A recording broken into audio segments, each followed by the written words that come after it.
읽은 말씀의 제목은 서로 돕는 짝 공동체입니다. 같이 읽었던 말씀은 창세기 2장 18절인데요. 하나님이 사람이 혼자 있는 것이 좋지 못하니 내가 그를 위해 돕는 배필을 지으리라 라는 말씀인데, 그 말씀을 가지고 제목을 서로 돕는 짝 공동체로 이렇게 지어봤습니다. 제목에서 두 가지가 이렇게 보통 제가 그 구절을 읽을 때 느꼈던 것과는 좀 다르게 다가올 수 있을 것 같은데요. 첫 번째는 서로 돕는다라는 표현이고요. 두 번째는 공동체라는 표현인 것 같습니다. 보통 남편과 아내 사이의 관계를 이야기하는 것으로 많이 저희가 읽고 적용했던 말씀인데, 그것을 제가 서로라는 표현과 공동체라는 표현을 가지고 읽어봤고 나눠주면 좋겠다라는 생각을 가진 것이죠. 어떻게 그런 생각을 하게 되었는지 같이 이야기를 좀 진행해 보겠습니다. 제가 지난주에 두 주를 연속 설교를 하고 있으니까 지난주에 이어서 할 수 있는 기억이 나시겠죠? 지난주에는 제가 혐오의 율법이 아니라 환대의 복음이 기독교 세계관의 뿌리가 되어야 한다라고 말씀을 나눴었습니다. 오늘도 그 문제의식의 연속성일 텐데요. 사실 저희가 경험하는 혐오, 뭔가 미워하는 것들 가운데는 성에 관한 것도 있는 것 같습니다. 한국 사회에 조금 됐습니다만 한때 유행하던 표현이 있었죠. 여혐. 들어보셨나요? 여성 혐오죠. 그것만 있는 게 아니라 남혐도 있습니다. 남성 혐오. 사실 이렇게 혐오라는 표현을 서로 남성이 여성을 향해서, 여성이 남성을 향해서 혐오한다라고 이야기를 하면 사실 교회는 그것이 그렇게 적용되는 것 같지는 않습니다. 그렇죠? 그리스도 안에서 한 형제 자매로 서로 사랑하는데 우리가 교회 안에 무슨 남혐이 있을까? 교회 안에 무슨 여혐이 있을까? 이런 생각을 할 수 있죠.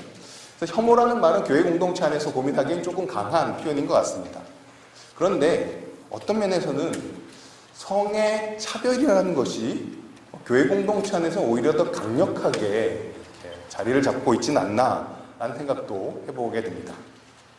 사실 교회 안에서 성과 관련된 가장 차별, 또 어떤 분들의 경우에는 구별이라고 이제 말하는 것은 가장 단적인 예를 들자면, 과연 여성도가 여자분이 설교할 수 있느냐, 그렇죠? 혹은 안수받은 목회자가 될 수 있느냐, 뭐 이런 문제들과 관련돼 있겠죠. 그리고 사실 이 문제는 한국의 다양한 교단들 수만큼이나 입장이 여러 개가 있습니다. 뭐 크게 둘로 나눠질 수 있겠습니다만 조금씩 생각이 다를 수 있겠죠. 그래서 어떤 분들은 그 문제가 차별의 문제라고 보기도 하고, 어떤 분들은 그것이 구별의 문제라고 보기도 합니다. 사실 이 구체적인 이슈를 하나 드렸습니다만, 그것은 일반적으로 그 남성과 여성의 역할과 위치에 관한 논의들, 보통 일반적인 논의의 하나의 구체적인 적용점이 되겠죠. 제가 오늘 설교는 이제 준비하면서 이게 까딱 잘못하면 강의가 되겠다라는 두려움 가운데 준비를 했는데요. 마치고 보니까 까딱 잘못돼 버렸습니다. 그래서 강의 같은 느낌이 좀 들 것 같은데요.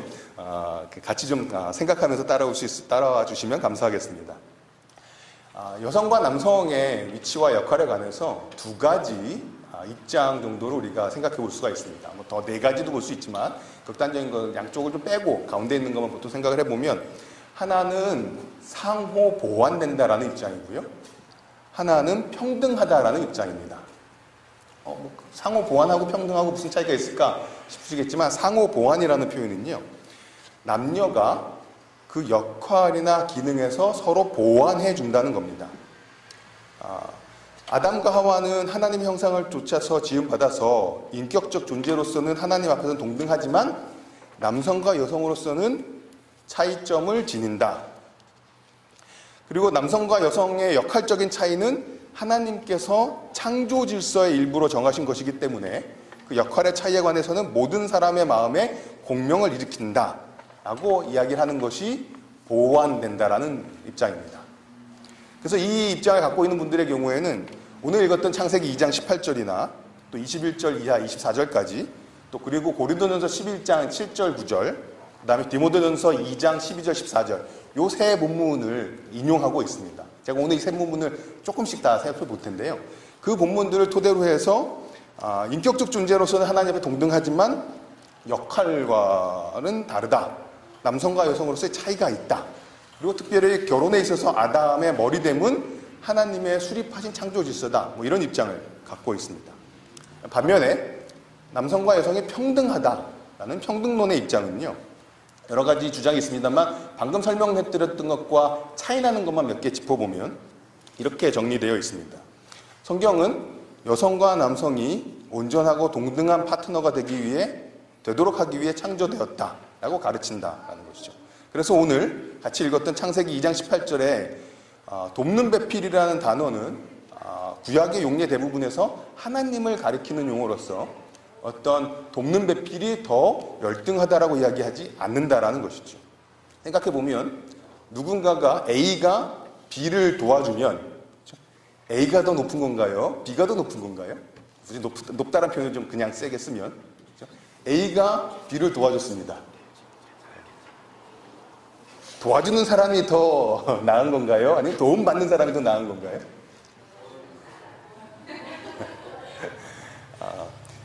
성경에서 특별히 내가 산을 향하여 눈을 들리라 나의 도움이 어디서 올고 천지를 지으신 여호와 하나님에게서로다 라고 이야기해서 그렇죠? 도움을 주는 자로 하나님이 많이 묘사됩니다. 그래서 이 돕는 배필, 돕는 짝이라든 돕다라는 것이 결코 열등한 것을 이야기하는 것이 아니다. 밑에 있는 하인이 상전을 돕는 의미가 아니다라고 이제 이 입장은 설명을 하는 거죠. 그리고 이제 타락의 문제에 있어서도 여성과 남성이 함께 타락했다. 타락에 참여했다. 그래서 아담의 죄질이 하와보다 덜한 것은 아니다. 이렇게 이야기를 합니다. 그리고 중요한 거는요. 방금 저희가 고린도전서 11장, 디모데전서 2장을 인용하면서 아까 보완론은 역할이 다르다라고 이야기를 했는데 요 평등론의 경우에는 이렇게 설명을 합니다. 성경은 신약시대에는 남성뿐 아니라 여성 또한 선지자적, 제사장적, 왕적 기능을 행사할 것이라고 가르친다. 그러므로 여성의 온전한 구속적 자유를 제약하는 것으로 보이는 몇 가지 산발적 구절들, 방금 했던 거죠. 그것들 너무 단순화시켜 해석해서도 그리고 또 나머지 성경 내용과 모순되게 해석해서도 안 된다. 오히려 성경의 더 넓은 교훈과 전체 맥락을 고려 해석해야 한다라고 말합니다. 즉 디모데전서나 고린도전서 같은 경우에 있는 말씀들이 아주 특정한 상황에 있는 것이기 때문에 그것은 성경 전체의 흐름과 생각만큼 잘 어울리는 것은 아니다. 그러니까 그 상황을 고려하면서 생각해야 된다는 것입니다. 사실 이 내용을 제가 수업 시간에 다룬 경우들이 있는데요. 수업 시간에 이 얘기를 할 때는 부담이 좀 덜합니다. 왜냐하면 이런 입장도 있고 저런 입장도 있으니까 한번 생각해 보시죠 라고 이야기를 할 수 있는 거죠. 근데 이제 이게 설교라는 맥락이 있다 보니까요.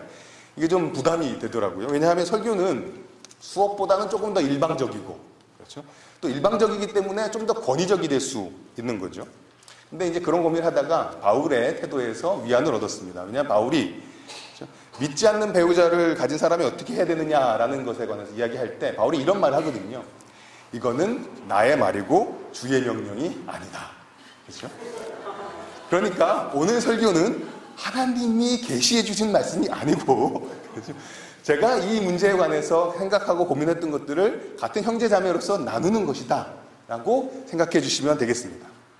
사실 저희가 설교를 들을 때 항상 그래야 하지만 설교를 앞에서 누가 일방적으로 한다고 무조건 믿는 건 또 사실 아니잖아요. 성경에 보면 베레아 사람들이라는 사람이 아주 칭찬을 받죠. 그 사람들은 바울의 가르침을 듣고서 날마다 그 말씀을 상고하여서 그것이 정말 과연 그러한가 스스로 곰곰이 생각해 봤습니다. 그러니까 오늘도 제가 이제 이야기를 나눴을 때 과연 저 사람의 성경 읽기가 얼마나 그럴싸한가, 얼마나 적절한가, 성경을 바르게 읽고 있는가, 비교적 적절하게 읽고 있는가를 여러분들이 좀 스스로 생각해 보실 수 있으면 좋겠다라는 바람을 갖게 되었습니다. 바울도 이건 주의 명령이 아니라 자기 생각이라고 얘기하는데 저도 흉내를 내보기로 했습니다. 그 다음에 설교를 하다 보면 이제 나름대로 감동도 되고 뭔가 의지적인 결단도 이렇게 요구해야 되는데 주어진 시간도 있고 내용도 그러다 보니까 오늘은 그냥 쭉 설명하는, 그래서 아까 말씀드렸던 것처럼 강의 정도의 느낌을 받는 얘기가 될 것 같습니다. 자, 이런 거에 보통 영어로는 이제 디스클레이머라고 그러죠. 청중에게 드리는 주의사항은 끝났습니다. 이제부터 본론에 본격적으로 들어가겠습니다. 주의사항만 5분이 걸렸네요. 사실 구별하고 차별을 분별하기는 쉽진 않죠. 이것이 구별하고 있는 것인지 이것이 차별하고 있는 것인지 우리가 정확하게 판단하기는 쉽진 않습니다. 말로 정확하게 규명하기 어렵죠. 근데 어떤 경우는 느낄 수는 있는 것 같습니다. 그래서 그 느낌을 저랑 수업을 들으셨던 경우는 들어보셨겠지만 제가 10가지 재미있는 인용을 하나 드려보도록 하겠습니다. 인터넷 사이트에 보면요. 남자가 안수받으면 안 되는 10가지 이유라는 목록이 나옵니다. 물론 이게 패러디이기 때문에요. 아주 진지한 건 아니고 이렇게 한번 이렇게 생각해봐라 라는 이제 코믹한 패러디 같은데요.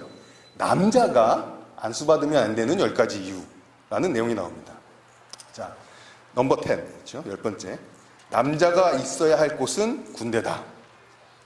원래 이게 좀 이렇게 나오면 웃어주시기를 기대하는 상황인데 너무 진지한 상황인 것 같아요. 9번. 자녀가 있는 남자들의 경우 목회 사역은 아버지의 책임을 다하지 못하게 할 수 있다. 어떻게 들리시나요? 8번. 남자의 신체는 나무를 베거나 사자를 잡는 데 더 적합하다. 목회 사역의 일들을 하기에는 그러한 신체는 부자연스럽다. 6번. 남자는 여자보다 먼저 창조되었다. 그 얘기는 남자는 시제품, 즉 프로토타입이다. 따라서 남자들은 창조의 절정이라기보다는 실험 대상일 뿐이었다. 5번. 남자들은 사제나 목사가 되기에는 너무 감정적이다. 축구나 농구 시합 때서 그들이 어떻게 하는지를 보면 잘 알 수 있다. 6번이었네요. 5번. 어떤 남자들은 잘생겼다. 그래서 여자 성도들의 주의를 산막해 할 수 있다. 4번. 목사는 회중을 양육할 필요가 있다. 그런데 양육은 전통적으로 남성의 역할이 아니다. 역사를 통틀어서 양육에는 여자들이 남자들보다 더 뛰어나다고 인정되었을 뿐만 아니라 여자들이 양육에 대한 뜨거운 열정도 더 있다. 이것은 안수가 여자를 위한 것이 아님을 분명히 한다. 안수는 여자를 위한 것임을 분명히 한다. 3번, 3위. 남자들은 폭력 성향이 있다. 진짜 남자다운 사람들은 논쟁을 주먹 다짐 아니고는 마무리하려 하지 않는다. 따라서 남자는 리더가 되기에는 위험할 정도로 불안정할 뿐만 아니라 모범이 안 된다. 2위. 신약 성경은 남자가 예수님을 배반했다고 말한다. 그의 믿음 없음과 이어진 처벌은 모든 남자들이 취해야만 하는 종속적 위치를 상기시킨다. 남자가 안수받으면 안 되는 이유 1위. 남자들은 안수받지 않고도 여전히 교회 일에 참여할 수 있다. 교회에 오는 길을 감사합니다. 교회에 오는 길을 청소할 수도 있고 교회 지붕을 수리할 수도 있고 심지어 파더스데이에 찬양 인도도 할 수 있을 것이다. 전통적인 남성의 역할에 충실해도 여전히 교회에 매우 중요한 존재로 남을 수 있다. 패러디잖아요. 근데 이 패러디를 읽다 보면 그렇죠? 여성 안수에 관해서 구별이라고 이야기했던 것이 어쩌면 구별이 아니라 차별은 아닐까라는 느낌이 들기도 저는 개인적으로 하셨습니다. 사실 노파심에서 다시 한번 말씀을 드리면요. 저는 사실 이제 평등론의 입장에서 오늘 생각을 나누는 건데요. 정직한 분들이라면, 정직한 상고론자나 정직한 평등론자들은 모두가 다 성경에 충실하고자 하는 분들이라고 저는 생각을 합니다. 그 중에서 저는 평등론의 입장을 갖고 있는 거고요. 그런 면에서 평등론자 입장에서 성경을 어떻게 읽는가라는 것들을 이렇게 나눠보는 거죠. 정답이라고 말씀드리려는 의도는 일만큼밖에 없습니다. 다시 말씀드리면 오늘 이야기를 듣고 베레아 사람처럼 꼭 상고해 보시기를 부탁드리겠습니다. 제가 이 얘기를 드린 이유는요. 교회라는 곳이 혐오까지는 아니어도 성과 관련해서 남성과 여성의 문제에 있어서 구별이 아닌 차별이 발생하기가 굉장히 쉬워 보이는 공간 같다라는 것입니다. 왜 그러냐 하면 신학적인 이유까지 있는 거죠. 아까 상보론자가 이야기할 때 나왔던 단어가 있는데 그게 뭐냐 하면 창조 질서라는 단어였습니다. 그래서 오늘 제가 첫 번째 나누고 싶은 주제는 창조의 억압입니다. 사실 이 창조의 억압이라는 개념은 제가 썼던 세계관적 설교에 제가 조금 설명을 했었는데요. 잘 아시는 것처럼 창조는 기독교 세계관의 가장 근본되는 개념이죠. 그런데 이 창조라는 근본되는 개념이 까딱 잘못하면 창조 질서라는 미명 아래, 그렇죠? 그 이름 아래 기득권적인 질서를 정당하는데 사용될 수 있는 것 같다라는 생각이 듭니다. 인용을 좀 하나 봤으면 좋겠는데요. 제가 지난주에도 긴 인용을 하나 봤었잖아요. 오늘도 조금 긴 인용 하나 읽고 가도록 하겠습니다. 저기 있군요. 길고 좀 난해하기 때문에 제가 눈으로 보시라고 했는데요. 보시면 창조신학이 우상들과 세상의 잘못된 질서들에 대항하는 여호와의 주권에 대한 대담한 주장을 표현할 수 있다는 것을 이해한다. 창조신학이 좋은 거다라는 얘기죠. 그런데 창조신학이 사회적 기능을 할 수가 있는데 뭐냐 하면 변혁을 희생시키고 질서를 세우고 정당화하고 변호하는 것이다. 왜냐하면 그렇죠? 중간에 건너뛰어가지고 왕적 질서를 하나님의 의도된 질서의 선함과 융합하고 마지막에 그것을 통해서 현재의 질서를 하나님이 창조 안에서 그리고 창조를 위해 명하신 그 구조로 절대화시킬 수 있다는 거죠. 그러니까 어떤 사람이 이것이 창조 질서야 라고 말할 때 그게 진짜 창조 질서인지 아니면 지금 우리가 창조 질서라는 미명 아래 이미 기득권적인 질서를 옹호하고 있는 것인지 그렇죠? 어떻게 구별할 수 있겠냐라는 것이죠. 창조 질서라는 표현, 창조라는 개념에는 그런 위험성이 도사리고 있다라는 것이 브루그만이라는 신학자가 지적하고 있는 지점인 거죠. 그래서 저희는 창조 질서라는 말을 할 때 굉장히 조심해야 되겠다는 생각을 해보게 됩니다. 내가 이미 누리고 있는 질서나 어떤 힘을 창조의 원래 그런 거야 라고 내가 정당하고 있지는 않은지 성찰해 볼 필요가 있다는 거죠. 사실 이런 일들은 자주 벌어집니다. 그러니까 잠언은 창조하고 굉장히 관련이 높은 책인데요. 창조에 많이 호소를 합니다. 근데 잠언 같은 데 보면 기존의 질서를 그대로 지지하고 수용하는 듯한 인상을 주기도 하거든요. 잠언 30장 같은 데 보면 이런 말씀이 있습니다. 잘 들어보세요. 세상을 진동시키며 세상으로 견딜 수 없게 하는 선엇이 있느니 그렇죠? 도저히 참을 수 없게 만드는 나쁜 게 있다. 곧 종이 임금된 것과 미련한 자가 배부른 것과 제가 그냥 개역개정 표현 그대로 쓰겠습니다. 꺼림을 받는 계집이 시집간 것과 계집종이 주모를 이은 것이다. 계급의 변화가 벌어지는 것이 도저히 참을 수 없는 것이다. 라는 식으로 잠언은 어쨌든 표현하고 있는 바가 있습니다. 기존의 질서를 그대로 유지하기를 원하는 경향이 일단 느껴지는 표현이죠. 이 해석을 저희가 또 고민해봐야 되겠습니다만 또한 잠언 같은 데 보면 가난이라는 것은 저항해야 될 것이 아니라 그저 피해야 하는 현실이다. 그리고 어떤 사람이 가난해진 것은 그 사람의 게으름 때문이다. 이런 식의 설명을 합니다. 성경뿐만 아니라요. 사실은 현재 사회에서도 창조 질서에 호소하면서 어떤 것들을 지켜놨던 예가 또 있습니다. 지금 저희가 들으면 굉장히 황당할 수 있는데요. 뭐 구체적인 표현을 쓰죠. 원래 그 학교의 역사니까요. 밥 존스라는 대학이 있습니다. 밥 존스라는 분이 설립한 학교인데요. 그 학교에서는요. 1975년까지 흑인의 입학을 허가하지 않았습니다. 뭐 미국의 역사가 있으니까 그럴 수 있었다 싶지만 더 흥미로운 사실은 2000년까지 인종 간의 교제 및 결혼도 금했습니다. 이게 2000년까지예요. 밥 존스라는 대학교에 들어가면 아시아 사람은 넌 아시안 사람하고 데이트하면 교칙에 어긋나는 거였던 거죠. 그런데 그 학교가 그 교칙을 주장했던 근거는 뭐냐 하면 성경 구절인 거죠.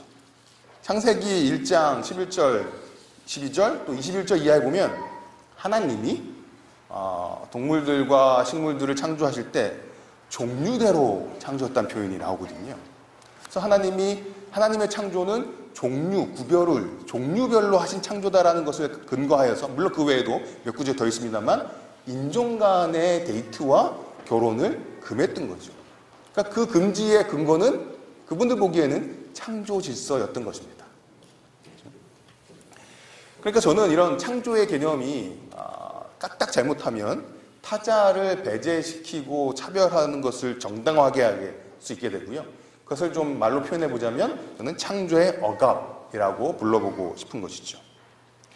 제가 이제 인종 간의 데이트 이야기를 했습니다만 이렇게 이야기를 하다 보면 여성만이 혹은 여성이 남성에게 순종해야 된다라는 이야기가 그렇죠? 사실은 차별인데 하나님 창조에 담긴 하나님의 질서라는 이름으로 정당화되고 있는 것은 아닌가 이런 질문을 하게 되었습니다. 왜냐하면 아까 저는 이제 성등론의 입장으로 성경을 이렇게 읽고 그것이 성경에 더 적절하다고 생각하는데 상보론자 분들의 입장을 보면 창조 이야기에 호소하거든요. 그렇죠? 예를 들면 디모데전서 2장 같은 경우에는 아담이 먼저 지어졌기 때문에 여자는 조용하고 남자를 주관하는 것을 허락하지 않는다라고 이야기를 하고요. 그 다음에 고린도전서 11장 같은 경우에는 남자에게서 여자가 난 것이 아니고 여자가 남자에서 났기 때문에, 그렇죠? 남자는 여자 위에 있고 남자 위에 하나님이 있다라고 질서가 생긴다는 것이죠. 남자가 여자에게서 난 것이 아니고, 그렇죠? 여자가 남자에게서 났다. 창세기 2장에 나오는 어떤 그 이야기의 적용인 셈이잖아요. 그렇기 때문에 여성의 머리가 남성이다라고 이야기를 하고 있는 거죠.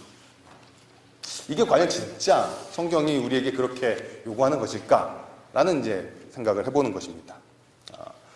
그리고 또 사실 이런 문제는요, 성경뿐만 아니라 교회 역사를 봐도 충격적인 진술들을 만나게 됩니다. 이 디모데전서 2장이나 고린도전서 11장을 해석했던 과거의 신학자들과 교부들의 진술을 보면요, 여성을 2차적인 존재, 나중에 만들어졌다라는 이야기를 적용하는 거죠. 혹은 심지어 열등한 존재, 그렇기 때문에 여성이 남성에게 종속되는 것이 옳다라고도 이야기를 해왔다는 거죠.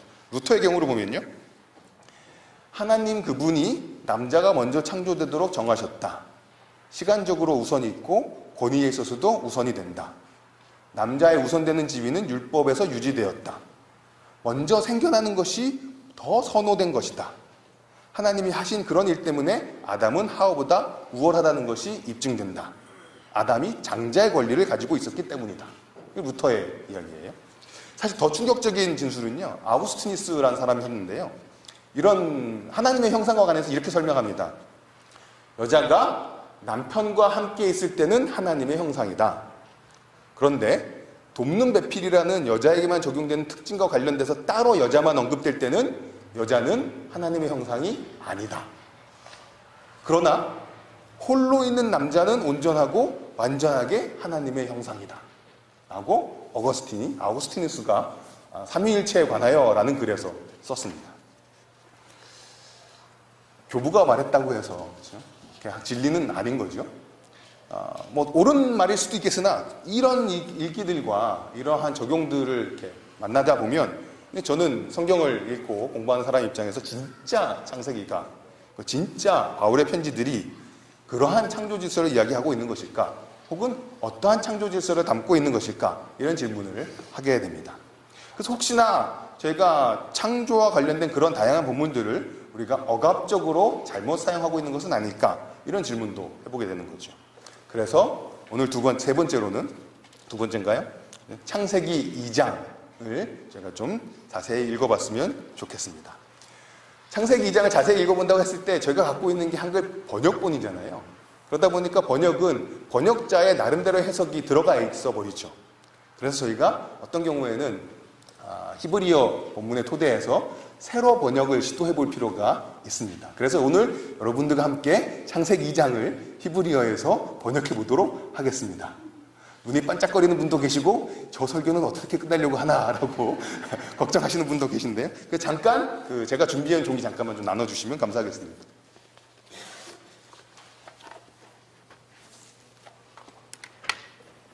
제가 설교를 준비하고 이야기를 아내랑 하니까요, 아내가 첫 번째로 하는 얘기가 절대 길게 하지 마라 였습니다. 그래서 제가 지금 시계를 이렇게 쫙 보고 있는데, 제가 오늘 남성과 여성에 관해서 이야기하고 있는데 제가 아내의 말에 순종하려면 제 설교를 굉장히 짧게 해야 되는 부담 가운데 있습니다. 게다가 오늘 성찬식도 있다고 그러시더라고요. 그렇죠? 제가 30분에 시작한 것으로 기억을 하는데,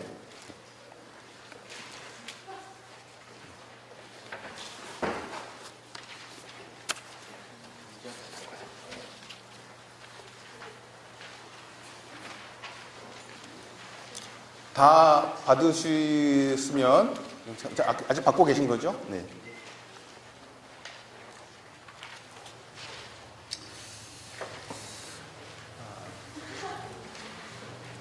창세기 5장, 창세기 1장, 창세기 2장의 본문인데요.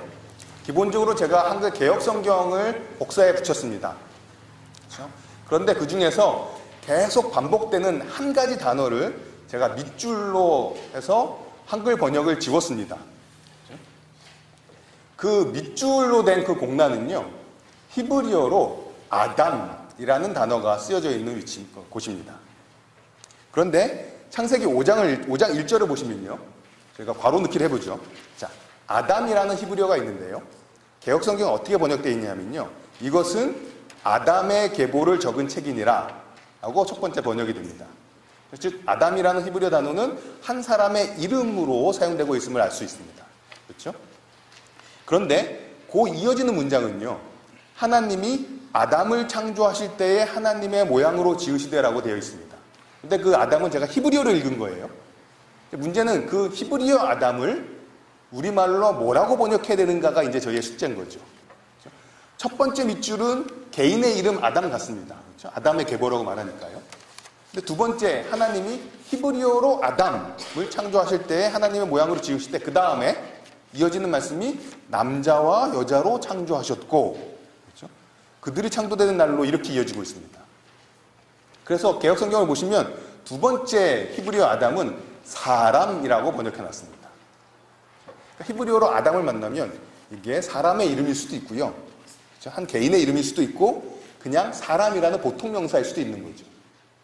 그렇죠? 여기까지 따라오시죠? 그렇기 때문에 이 밑줄에 관해서, 그러니까 밑줄근 공란을 채울 때 저희가 여기다가 아담이라는 개인의 이름을 넣어야 될지 아니면 사람이라는 보통 명사를 넣어야 될지를 정해야 됩니다.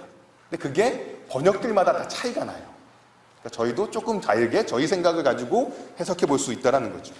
즉 창세기 5장을 통해서 확인하고 싶은 것은 아담이라는 히브리어 단어는, 그렇죠? 영어로 하는 경우 이게 좀 나요. 히브리어는 아담, 영어로는 에이덤 이렇게 되니까요. 그 아담이라는 개인의 이름 혹은 사람이 됩니다. 자, 그럼 창세기 1장으로 가보겠습니다. 창세기 1장에서 우리의 형상을 따라 우리의 모양대로 우리가 아담을 만들고인데 개역성경 보시면 역시 사람을 만들고라고 번역되어 있습니다. 27절에서 하나님이 자기 형상대로 사람을 창조하셨다. 히브리어로는 여전히 아담이에요. 흥미로운 건 그 아담을 창조하셨다라고 해서 아담이라는 명사는 단수인데 받을 때 다 복수로 받고 있는 거죠. 그들을, 그렇죠? 창조하셨다. 그들에게 복을 주시며. 그러니까 사람이라는 단수 명사 안에 남성과 여성이 함께 공동체적으로 복수로 언급될 수 있다는 것을 저희가 확인해 볼 수가 있습니다. 자, 그러면 이제 창세기 2장으로 넘어가는 건데요. 2장 5절에 보시니까 땅에 비를 내리지 아니하셨고 땅을 깔, 여기도 아담이 쓰여져 있습니다. 사람으로 번역하고 싶으신가요? 아니면 아담이라는 사람 이름을 넣고 싶으신가요? 사람. 개역성경은 사람이라고 번역해놨습니다. 자, 그러니까 일단 사람으로 저희가 쭉 가보겠습니다. 땅을 갈 사람도 없었으므로 들에는 초목이 아직 없었고 밭에는 채소가 나지 아니하였으며 안개만 땅에서 올라와 온 지면을 적셨더라. 여호와 하나님이 땅의 흙으로, 여기에는 히브리어로 그 아담이라고 되어 있습니다. 여기서 이제 문법적인 고민을 해야 되는데요. 아담이라는 것이 사람의 이름이면 이름 앞에다가 정관사를 붙이는 건 사실 어색하지요. 그렇죠? 왜냐하면 이름 자체가 이미 누군가를 특징하고 있기 때문에 또 특정하지는 않습니다. 그래서 여기도 그 아담이라고 되는 것은 그 사람이라고 번역을 하게 됩니다. 여기까지 버텼으면 아주 잘 오고 계신 거예요. 끝까지 가실 수 있습니다. 네. 조금만 더 버티시면 됩니다. 자, 그러니까 2장 7절에서 여호와 하나님이 딸기 흙으로 사람을 지으시고 생기를 그 코에 불어넣으시니 사람이 생명이 된지라는 표현이 있는데 사실 히브리어 문자적으로는 생명, 생물, 살아있는 존재가 되었다라는 표현입니다. 여호와 하나님이 동방의 에덴의 동산을 창설하시고 그 지으신 사람을 거기 두시니라. 여호와 하나님이 그 사람을 이끌어 에덴 동산에 두어 그것을 경작하며 지키게 하시고 여호와 하나님이 그 사람에게 명하 이르시되 동산 각종 나무의 열매는 내가 임의로 먹되 선악을 알게 하는 나무의 열매는 먹지 말라. 내가 먹는 날에는 반드시 죽으리라 하시니라. 여호와 하나님이 이르시되. 자, 여기가 문제입니다. 여기다가 사람이라고 쭉 했던 걸 붙여서 이어서 사람이 혼자 사는 것이 좋지 않으니라고 번역하고 싶으신가요? 아니면 여호와 하나님이 이르시되 이제 여기서는 남자가 혼자 사는 것이 좋지 아니하니 내가 그를 위하여 돕는 짝을 지으리라 하고 번역하고 싶으신가요? 2장 18절에 나와 있는 아담은, 그렇죠? 사람을 지칭하기 위해서 쓰여진 표현일까요? 아니면 한 개인의 이름을 표현하기 위한 것일까요? 그게 2장 18절을 읽는 데 있어서 굉장히 흥미로운 질문이 됩니다. 흥미롭게도 개역개정은요, 사람이라고 번역을 했고요. 그런데 반면에 새번역은 거기에서 그것을 남자라고 번역했습니다. 그래서 새번역과 개역개정에서 의견이 갈려버려요. 어느 게 여러분들은 더 자연스럽다고 생각을 하시나요? 여기서 해석자의 입장이 이제 드러나는 거죠. 저는 2장 18절에 있는 아담이 앞에 있는 표현하고요. 하나도 바뀌어 있지 않습니다. 그냥 그대로 그 아담, 그 아담, 그 아담, 그 아담이에요. 그래서 저는 2장 18절도 앞에 사람이라고 번역했다면 여전히 사람이라고 번역하는 것이 더 자연스럽다라고 생각을 하게 됩니다. 그러고 나서 이제 2장 19절을 보시게 되면 또 이제 계속 똑같은 밑줄이 나오잖아요. 밑에 나오는 부분들도 다 앞에 있었던 표현들과 똑같기 때문에 계속해서 사람이라고 번역해도 히브리어 표현상으로는 문제가 사실 되지는 않습니다. 그럼 읽어보면 여호와 하나님이 흙으로 각종 들짐승과 공중의 각종 새를 지으시고 그 사람이 무엇이라고 부르는가 보시려고 그것들을 그들에게 이끌어가니 그 사람이 각 생물을 부르는 것이 곧 그의 이름이 되었더라. 그 사람이 모든 가축과 공중의 새와 들의 모든 짐승의 이름을 주니라. 그 사람이 돕는 배필이 없으므로 여호와 하나님이 그 사람을 깊게 잠들게 하시니 잠들매 그가 그 갈빗대 하나를 취하고 살로 대신 채우시고. 여기까지 계속 그 사람으로 읽었습니다. 이어지는 질문은요, 지금까지 나와있던 그 사람은 남자일까요? 여자일까요? 본문이 우리에게 그것이 남자인지 혹은 여자인지 명확하게 알려주고 있는가라고 질문하는 것이죠. 최소한 명확하게 이 그 사람의 성을 지금 창세기 2장이 명확하게 우리에게 지적해주고 있지는 않은 것 같다라는 것이 저의 지금까지의 읽기입니다. 일주일 내내 과연 그러한가 상고해 보셔야 되는 숙제가 지금 막 날아가고 있는 거예요. 비로소 본문에서 남성과 여성의 차이나 대조가 등장하는 부분은 22절 이하인 거죠. 여호와 하나님이 그 사람에게서 취하신, 제가 번역을 제가 조금 바꿨습니다. 그 옆부분으로 여자를 만드시고 그녀를 그 사람에게 이끌어 오시니, 그 사람이 이르되 이는 내 뼈 중에 뼈요 살 중에 살이라. 이것을 남자에게서 취하였은즉 여자라 부르리라 하시니라. 이러므로 남자가 부모를 떠나 그의 여자와 합하여 둘이 한 몸을 이룰지로다. 그래서 남자와 여자란 말이 명시적으로 등장하기 시작하는 것은 잠든 이후에 새로운 존재가 만들어지고 나서라는 것이 이 장의 이야기는 아닐까 싶은 것이죠. 여기서 이 짝을 만드는 그 이야기에서 저희가 흐름을 타야 되는 게 하나가 있는데요. 동물의 존재 혹은 동물의 위치입니다. 하나님이 사람이 혼자 사는 거 보시고 좋지 않다고 생각하셔서 돕는 짝을 만들겠다라고 하셨습니다. 그러고 나서 뭘 만드셨냐면요, 바로 재우고 이시아를 만든 게 아니라, 여자를 만드신 게 아니라 동물을 만드셨어요. 그러고 나서 아담이, 그 사람이 동물들을 이름을 지어주는데 결론이 뭐냐 하면 돕는 배필이 동물 가운데 없었더라, 이렇게 갑니다. 여기서 이제 저희는 짝이라고 돕는 배필이라는 단어의 뜻을 확인을 해야 되는데, 이 단어는 풀어보면 닮았는데 다른이라는 뜻입니다. 그래서 돕는 배필을 더 풀어서 설명하면 닮았는데 다른 조력자, 닮았는데 다른 헬퍼가 되는 거죠. 그래서 배필이라는 단어가 굉장히 여성적으로 익힐 만한 뉘앙스가 한국말에 있잖아요. 보통 여성이 남성의 배필이지 남성이 여성의 배필이라는 표현은 잘 안 쓰죠. 근데 여기 배필이라는 번역은 그런 뉘앙스를 우리에게 주고 있지만 사실 본문에는 없다는 거죠. 본문은 닮았으나 다른 도움을 주는 사람입니다. 닮았는데 다른 거를 우리말로 표현하면 한마디로 짝이라고 표현하고 싶은 거죠.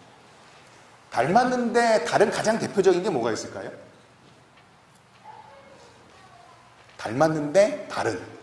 닮았는데 꼭 달라야만 되는 게 있습니다. 닮았는데 정말 끝까지 닮아버리면 이게 작동을 못해요. 제가 보기에는 신발이 그렇습니다. 닮았어요. 왼쪽하고 오른쪽 짝은 분명히 다릅니다. 둘 다 왼쪽 짝이면 신발을 신고 다닐 수가 없죠. 이런 경우에 짝, 그렇죠? 신발, 양말, 장갑 같은 짝이 여기에 있는 닮았지만 다른 것을 우리가 이해하는데 가장 쉬운 예인 것 같습니다. 그런데 동물을 봤는데 어느 부분에는 닮은 부분들이 있지만 충분히 닮지 않았고 그런 의미에서 다른 것을 이야기하기도 쉽지 않다라는 것이죠. 게다가 여기서 갈빗대로 새로운 조력자를 지었다고 말하지만 저희들은 갈비 하나를 뺀 듯한 느낌이 들잖아요. 그렇죠? 갈빗대가 여러 개 있는데 그 중에 하나만 싹 빼가지고 그걸 이렇게 뻥 튀기면 사람이 된 것 같은 혹은 그걸로 이렇게 만들었던 그렇지만 이 뜻은 오히려 거의 반쪽에 가까운 단어입니다. 거의 갈비, 늑골 같은 늑골의 하나의 게 아니라 늑골 한 짝을 이렇게 다 띄어낸 듯한 느낌이 드는 표현인 것이죠. 이것들을 종합해서 어떤 의미들을 저희가 생각해 볼 수 있을까 정리를 해보면요. 남성과 여성의 문제를 이야기할 때 역사적으로 사람들이 창세기 2장이나 디모데전서나 고린도전서 말씀을 통해서 남성보다 여성이 열등하다라고 읽어온 경우들이 역사 가운데 사실 있었습니다. 하지만 본문 자체를 들여다보니 그렇죠? 여성의 위치는 남자만큼이나 높더라라는 것입니다. 둘 다 하나님 형상으로 만들어졌다. 두 존재 다 하나님의 정원을 함께 통치하도록 부름받은 존재다라는 것입니다. 그리고 사람이라는 면에서 창세기 2장 22절 이전까지는 남성과 여성이 동등하게 하나의 앞에 서 있고 그렇죠? 동등하게 하나님과 만나고 있더라라는 것입니다. 물론 남자와 여자로 따로 하긴 합니다. 하지만 남자와 여자라는 이름 자체가 히브리어로는 하나는 이쉬, 하나는 이샤. 제가 까똑 잘못하면 이게 헷갈릴 만한 차이가 나잖아요. 굉장히 소리도 닮아 있습니다. 이 단어 자체나 그 이쉬하고 이샤가 만들어진 과정에나 있어서 굉장한 공평성, 공통성을 보여주고 있다라는 것이죠. 이게 평등론자인 제가 읽고 있는 창세기 2장의 읽기입니다. 이제 그러면 바울을 잠깐 봐야 되겠죠. 시간이 없으니까 짧게 봐도록 하겠습니다. 디모데전서 2장에 보시면 아까 제가 말씀드렸던 것처럼 여자는 일체 순종함으로 조용히 배우라. 그렇죠? 남자를 주관하는 것을 허락하지 않으니까 조용히 해라. 왜냐하면 아담이 먼저 지음을 받았고 여자가 후다라고 이야기를 합니다. 그런데 이 구절을 인용할 때 사람들은 11절부터 14절 정도를 많이 인용하는데요. 사실 15절을 보시면 이런 말씀이 있습니다. 그러나 여자들이 만일 정숙함으로써 믿음과 사랑과 거룩함에 거하면 그 다음 굉장히 흥미로운 표현이 나옵니다. 그의 해산함으로, 즉 출산입니다. 자녀를 출산함으로 구원을 얻으리라 라고 되어 있습니다. 질문은 이런 거죠. 이 구절이 모든 여성들에게 적용될 수 있을까라는 겁니다. 자, 해산을 안 하면, 결혼은 안 하면, 결혼을 했다 하더라도 출산을 안 하면 구원받을 수 없나요? 어떤 경우에 그렇게 읽는 분들도 계실 수는 있겠어요. 그렇죠? 그렇지만 저희들의 경험과 이 서신서라는 편지라는 이 글의 특징은 이것이 아주 구체적인 어떠한 문제에 관해서 지금 이 상담처럼 하고 있다라는 생각을 갖게 하는 것이죠. 해산함으로 인해서 구원을 얻는다. 물론 구원 얻는다는 표현을 다르게 해석하는 경우도 있습니다만 그것은 모든 여성들에게 적용되는 게 아니지 않냐라는 것을 15절에서 확인할 수 있죠. 그는 가로 붙어 있는 11절부터 14절의 이야기도 아주 구체적인 상황에 있는 특정한 교회에 이야기하고 있는 바는 아니냐라고 생각할 수 있게 됩니다. 사실은 이 본문 앞에 있는 8절도요. 이런 말씀이 있거든요. 각처에서 남자들이 분노와 다툼이 없이 거룩한 손을 들어 기도하기를 원한다 라고 바울이 말합니다. 바울이 원해요. 남자들이 거룩한 손을 들어서 기도하기를 원한다. 근데 아무도 이 말씀을 뒤에 나와 있는 여자는 조용히 하라는 말씀만큼 자주 설교하지 않습니다. 그리고 남자는 꼭 기도할 때 손을 들어야 한다라고도 말하지 않지요. 그러니까 이 8절부터 이어지는 본문을 우리는 아주 선별적으로 적용하고 있다는 것을 확인해 볼 수 있죠. 그 다음에 고린도전서 11장 말씀을 보면요. 아까 저희가 확인했던 말씀은 8절부터 9절까지 나오는데요. 11절과 12절까지 꼭 같이 읽어야 되는 본문인 거죠. 자, 11절을 읽어보겠습니다. 아까 8절을 읽어보면 남자가 여자에서 난 것이 아니고 여자가 남자에게서 났으며 라고 이야기를 했습니다만 11절에 가면 그러나 주 안에는 남자 없이 여자만 있지 않고 여자 없이 남자만 있지 아니하니라. 혼자서 살아갈 수 없다라는 거예요. 이는 여자가 남자에게서 난 것 같이 남자도 여자로 말미암아 났습니다. 라고 이 둘의 상호적인 의존성을 바울은 다시 11절, 12절에서 이야기를 하고 있습니다.